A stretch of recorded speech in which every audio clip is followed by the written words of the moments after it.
मित्रांनो, कालच्या कथात आपण ऐकलं की अन्वीसोबत काय झाले. आता त्याचा पुढचा भाग. गावकऱ्यांनी तेच केले. माझे मुंडन करण्यात आले, माझ्या चेहऱ्याला काळे लावण्यात आले, माझ्या गळ्यात चपलाचा हार घालण्यात आला, मला हडळ करून गावातून हाकलून देण्यात आले. मी खूप रडत ओरडत राहिले, पण माझे ऐकायला कोणीच नव्हते. गावातील एक सुद्धा बाई मला वाचवायला आली नाही. मी खूप रडले, गोंधळले, पण कोणीच माझ्यासाठी काही केले नाही. मी तेव्हा फक्त 18 वर्षाचे होते. मला त्यावेळेस खूप सहन करावे लागले होते. लग्न झाल्यानंतर माझे आई वडील सुद्धा माझी कधी चौकशी करायला आले नाहीत. मी कुठे होते, कशी आहे, जिवंत आहे की मेली आहे, त्यांनी जाणून घेण्याचा प्रयत्न केला नाही. कितीतरी कष्ट करून मी हे छोटेसे घर बांधले. मी 2-3 वर्षापासून इथे राहून गरजू लोकांना मदत करते. आजूबाजूचे लोक मला भूत समजतात, पण मी एकटी एक निर्जन भागात राहते. ही माझी कथा आहे. छोटी आहे पण खूप वेदनादायक आहे. अन्वीचे सर्व काही ऐकून घेतल्यावर मी रागाने म्हणालो, अशा लोकांना चौकात गोळ्या घातल्या पाहिजेत. अशी लोक समाजात राहण्यास योग्य नाही. अशी माणसे समाजाला लागलेला कलंक आहे. आजपर्यंत तुम्ही या लोकांवर काहीच का केले नाही? अन्वी निरागसपणे माझ्याकडे पाहत म्हणाली, राहू द्या, या सगळ्या गोष्टी सोडा. कदाचित हे सर्व माझ्या नशिबात लिहिलं असेल. मी म्हणालो, नशीब वगैरे काही नाही. माणसाने नेहमी वाईट लोकांसोबत वाईट वागले पाहिजे. बरं झालं, ते झालं. पण आता तुमचं नशीब बदलू शकेल. तुम्ही आता पुढे जा. पोलिसांच्या स्वयंसेवी संस्थाच्या मदतीने या लोकांना शिक्षा झालीच पाहिजे. अन्वी म्हणाली, माझे कोण ऐकणार? ही गोष्ट 2-3 वर्षापूर्वीची आहे आणि या गोष्टीचा माझ्याकडे काही पुरावा नाही. मी चिखलात दगड टाकला तर ते चिखल माझ्यावरही उडेल आणि आज ज्यांना माहीत नाही त्यांनाही कळेल. हे सगळं वाचून ऐकून छान वाटतं, पण अंमलात आणणे खूप अवघड आहे. मी म्हणालो, तुमचं नशीब चांगलं नव्हतं ते मला मान्य आहे. तुम्ही त्यावेळेस अल्पवयीन होता. तुम्हाला चांगलं वाईट कळत नव्हतं. समाजाचा हा अत्याचार मुलींनाच सहन करावा लागतो. तुम्हाला खूप त्रास झाला आहे. काही महिलांनी तर यानंतर आत्महत्या देखील केले आहेत. मानसिक त्रास होतो, पण तो स्वतः रोखायचा असतो. आता तुमचे वय 21 ते 22 वर्ष असेल. आता तुम्हाला सर्व काही समजण्याची शक्ती मिळाली आहे. स्वतःचे रक्षण करायला शिका. मी तुम्हाला ओळखत नाही, पण तुमची कहाणी ऐकून मला कळाले की तुम्ही तुमच्या जीवनाचा त्याग केला आहे आणि म्हणूनच तुम्ही एका निर्जन भागात स्मशानभूमीजवळ लपून बसला आहात. तुमची इच्छा असेल तर तुम्ही पुन्हा अभ्यास करून पुढचे शिक्षण घेऊन जाऊ शकता आणि तुमच्यावर होणारे अत्याचार थांबवू शकता, कारण परत तुमच्यासारखा अत्याचार सहन करावा निर्माण होणार नाही. अन्वी म्हणाली, मी हे करू शकत नाही. मी म्हणालो, का नाही? अन्वी म्हणाली, कारण कधी कधी समाजाच्या सोबत जावे लागते. आईबाबांनी समाजाचा विचार करून माझे आयुष्य उद्ध्वस्त केले. तिच्या डोळ्यात पाणी आले होते. तिचा आवाज तिच्या घशात अडकत होता. तिला बोलायचं होतं, शिकायचं होतं, ओरडायचं होतं, पण काहीच बोलता आलं नाही आणि गप्प बसली. तेव्हा मी म्हणालो की तुमच्या महिलांची सर्वात मोठी कमजोरी आहे. त्याचा फायदा समाजातील लोक घेतात. तुम्हाला तुमच्या हक्कासाठी कसे लढायचे ते कळत नाही. तुम्ही लोक नेहमी समाजाच्या भीतीने दडपलेले राहतात आणि तुम्हीच स्वतःला एक अक्षम स्त्री असल्याचे सिद्ध करतात. तुम्ही पुढे जा, तुमच्या हक्कासाठी लढा. त्यावर अन्वी हसत म्हणाली, तुम्ही पुरुष आहात आणि हा समाज पुरुष प्रधान आहे. तुम्ही सुरक्षित आहात. हजारो चुका केल्या तरी तुमच्याकडे कोणी बोट दाखवणार नाही. आम्ही महिलांनी जर एक चूक केली तर पूर्ण समाज आमच्या मागे लागतो. मी आजपर्यंत ज्या लोकांना भेटले आहेत प्रत्येकाची प्रतिमा माझ्यासमोर अशी आहे की मी अशा लोकांचा तिरस्कार करू लागले आहे. तिचे बोलणे ऐकून मी काहीच बोललो नाही आणि अन्वी म्हणाली, खूप उशीर झाला आहे. दुसऱ्या खोलीत आराम करा. पाऊस थांबला तर उद्या सकाळी तुम्ही निघून जाऊ शकता. असं म्हणत ती निघून गेली. सकाळ झाली होती आणि पाऊस थांबला होता. ती पटकन उठली आणि चहा करायला लागली. मी उठलो होतो आणि खिडकीतून बाहेर पाहत होतो. अन्वी म्हणाली, चहा घ्या.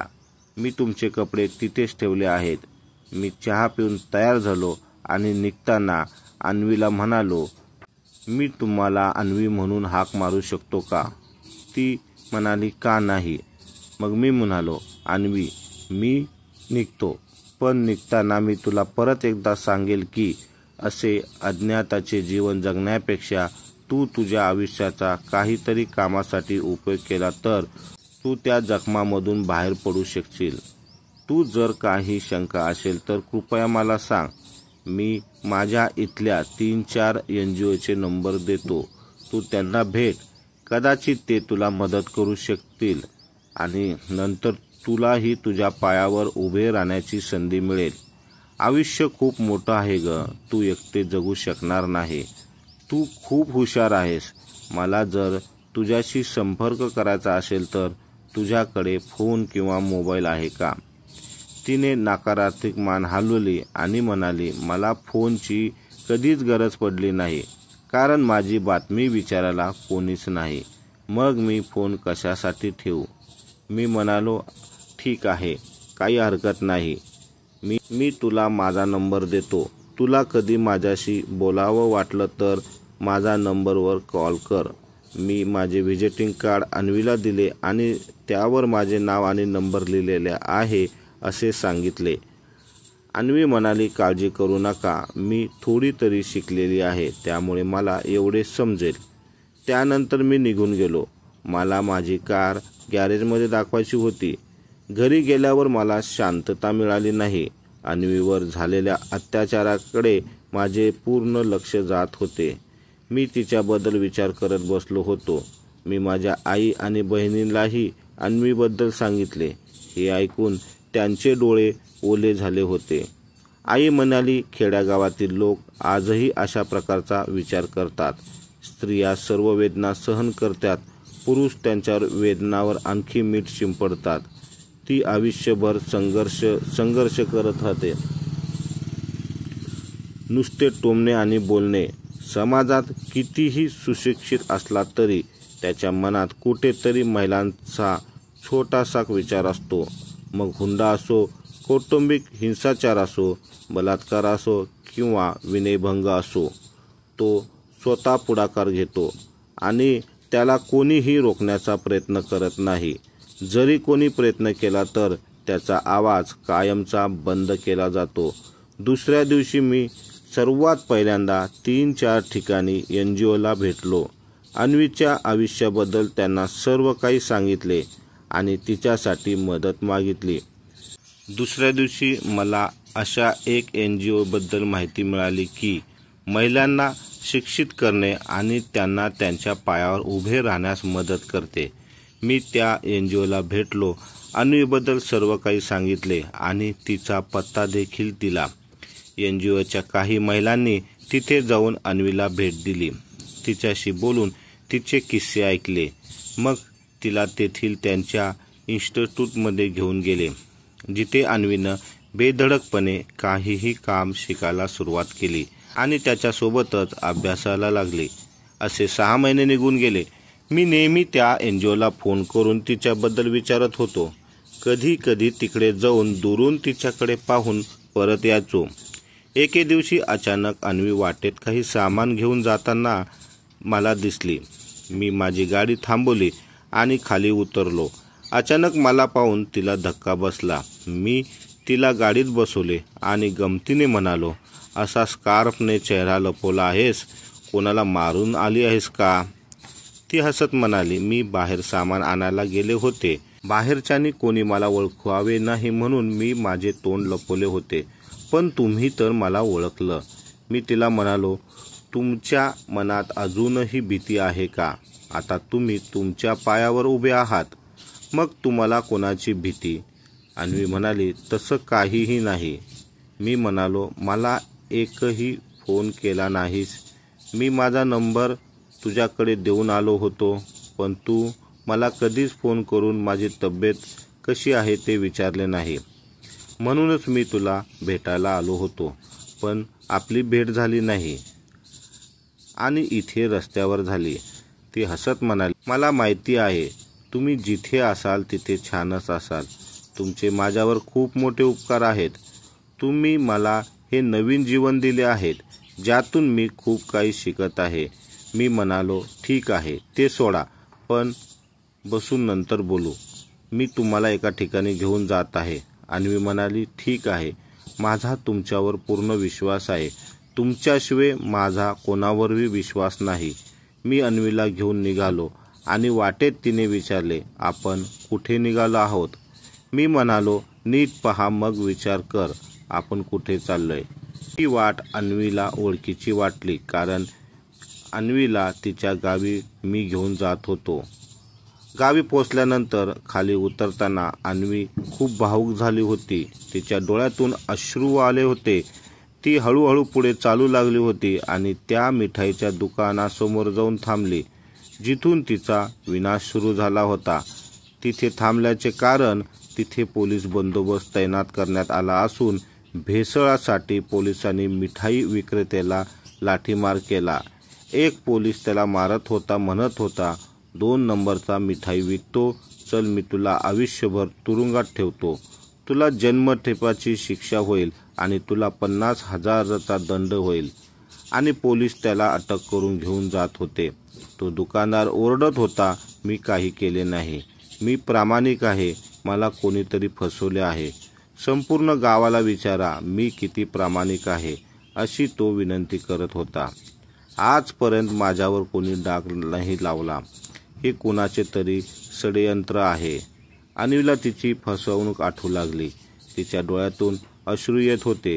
तिने आपले हात मुठीत घट्ट पकडून ठेवले होते, कारण तिला त्या दुकानदाराला 2-3 कानाखाली माराव्याशा वाटत होत्या आणि विचारायचे वाटत होते की तू माझं आयुष्य का उद्ध्वस्त केलं. तेव्हा मी मूर्ख होते, पण आता मी हुशार आहे. मला तिच्या मनातील भावना कळत होत्या, म्हणून मी तिचा हात धरला आणि तिला थोडी सहानुभूती वाटली. ती मला म्हणाली, मला इथे का आणले आहे? मी म्हणालो, कारण वाईट करणाऱ्याचा काय परिणाम होतो हे तू तुझ्या स्वतःच्या डोळ्याने पाहावं म्हणून. त्यामुळे तुझ्या मनात सहानुभूती निर्माण होईल आणि तुझ्या जखमा भरून येतील. अन्वी म्हणाली, ठीक आहे, पण मला तुम्ही इथून दूर न्या. मी म्हणालो, आता लगेच नाही, अजून एक गोष्ट आहे. मी पुढे चालत होतो आणि अन्वी माझ्या मागे. मी अन्वीच्या घराजवळ थांबलो. अन्वीचे बाबा बाहेर कॉटवर बसले होते. मी अन्वीच्या बाबांना म्हणालो, बाबा, आम्ही जनगणनेच्या निमित्ताने इथे आलो आहोत. घरात किती सदस्य आहे हे आम्हाला जाणून घ्यायचे आहे. की बाबा म्हणाले, आम्ही फक्त नवरा बायको आणि आमची 3 मुलं आहेत. मी माझ्या जवळचा खोटा पेपर काढला आणि म्हणालो, पण गेल्या 10 वर्षाच्या जनगणनेत तुमच्या 4 मुलीची जनगणना झाली आहे. अन्वीचे बाबा ताबडतोब उठून उभा राहिले आणि म्हणाले, ती मुलगी आमच्यासाठी मेली आहे आणि तिच्यावर आम्ही अंत्यसंस्कार सुद्धा केले आहेत. आता ती या जगात नाही. मी त्या बाबांना विचारलं, तुम्ही कोणाबद्दल बोलत आहात?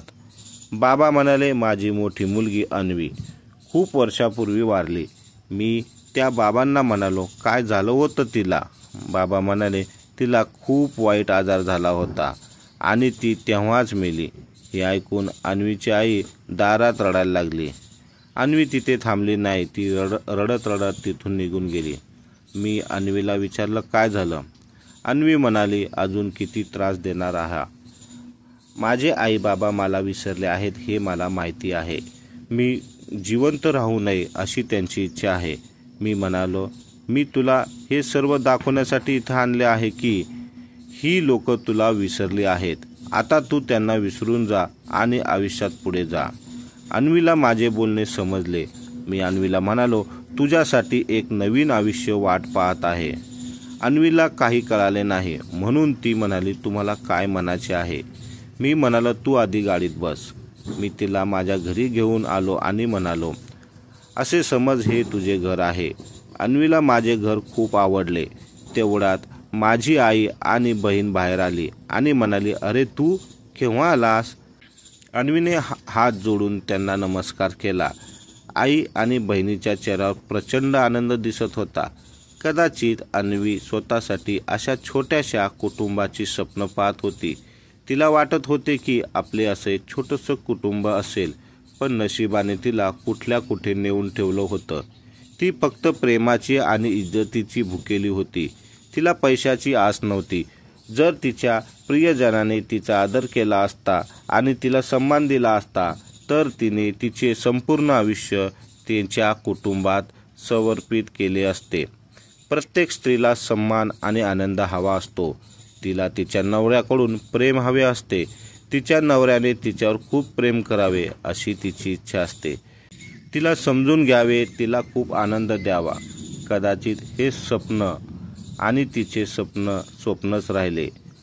आईला आणि बहिणीला पाहून अचानक तिच्या डोळ्यातून अश्रू येऊ लागले. माझ्या आईने तिला जवळ बसवले आणि म्हणाली, काय झालं बेटा? आम्ही पण तुझी माणसे आहोत. मला तुझी आई म्हणून बघ आणि मी तुझ्या लहान बहिणीसारखी आहे. अन्वी म्हणाली, तुम्हाला माझ्याबद्दल काहीच माहिती नसेल. माझ्याबद्दल कळाल्यावर तुम्ही माझा तिरस्कार करायला लागाल.